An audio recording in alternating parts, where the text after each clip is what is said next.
Hey guys, I'm Oda Bear, and today I'm going to take a complete beginner's course all the way up to the advanced stuff over the next few months. So just a small lesson overview today. We're just going to be getting started. I'm going to tell you some very basic information about the two views, getting some sound happening, making sure our audio is coming out correctly, and playing some drums. Let's get started. Okay, to start off with, the two views are, this is the session view. We press the tab button or click up here, or the tab button, and this is the arrangement view. The arrangement view is basically for finalizing your track and playing it all the way through.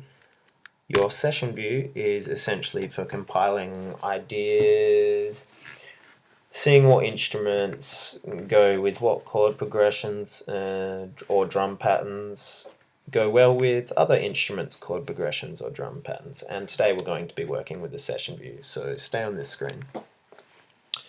Okay, first off we're going to check that we have proper audio output set up. Head up to your live tab up here, drop down to preferences, going to head to our audio output device and make sure it's set to built-in output 0 in and 2 out.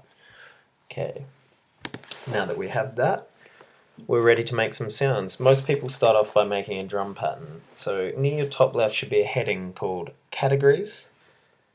Just under that you'll see a subheading called drums. Okay, we're going to go to our drums.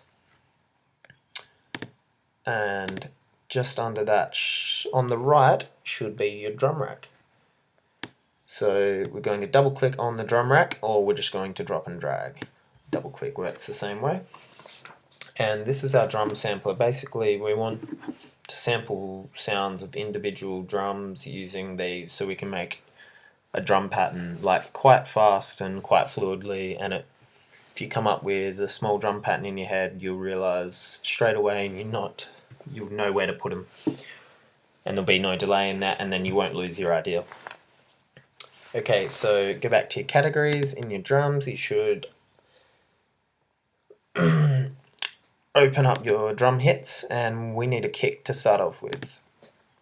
So you can click on each one of these. I don't like any of these, so maybe I'm just going to go for a very standard 808 kick. And we're going to click on this and we're going to drag it into the C1 down here.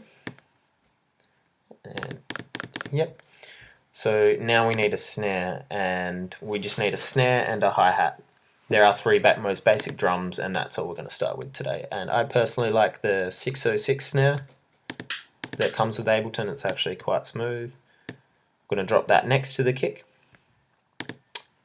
And then we're going to go to our hi-hat, and I personally like the 808 snare, 808 hi-hat, sorry, that comes with Ableton. Where is it? I'm just going to grab the closed 808 hi-hat and drop it next to the snare. Okay, to make sounds we're going to need to make a Midi clip. So if we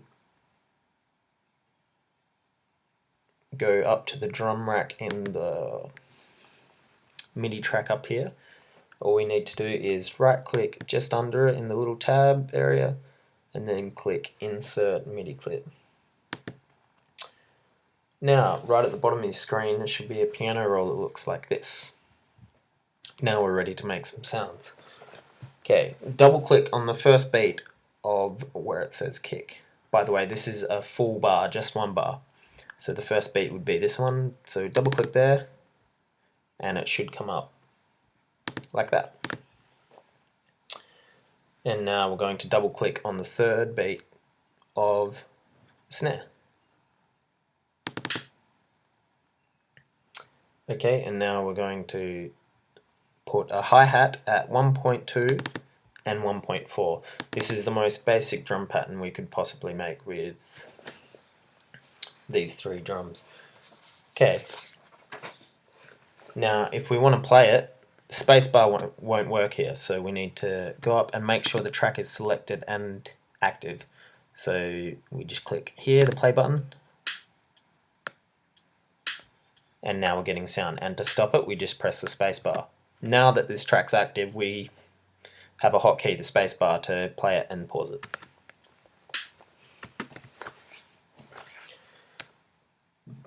Have a little play around with your drums and see where you like them placed. We can mix it up, make it sound a bit more interesting than this.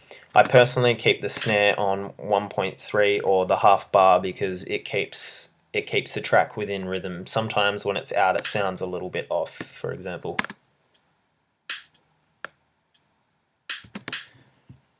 And it can make it lose its rhythm quite easily. So just have a little play around. For the next 5 minutes, you might want to pause this so you can mess around with your patterns.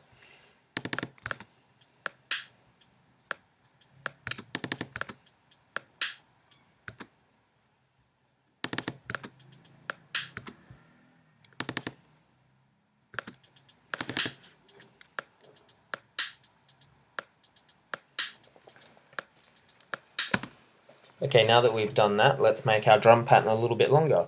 So we're going to head down to the right down here. Going to get this little icon here. This is our loop bar, and we're going to stretch this out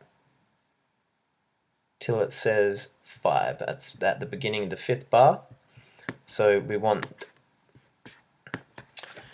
this to be 4 bars long. And an easy way to do this, to start off with, I like to keep the snares basic until I'm finalizing my drums. So to duplicate this, start at the number 2 part and select all the way to there, and then press Command D 3 times.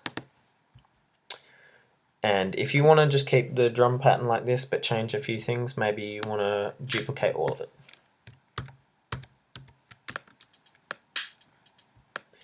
And now we've got a 4-bar drum pattern, and we can mess around and play with this. Before the next video, come up with some new ideas, change some parts of your drums around, mix it up a little bit, make it sound a little bit better, and we'll come back to melodies on the next episode. Thanks for watching, guys.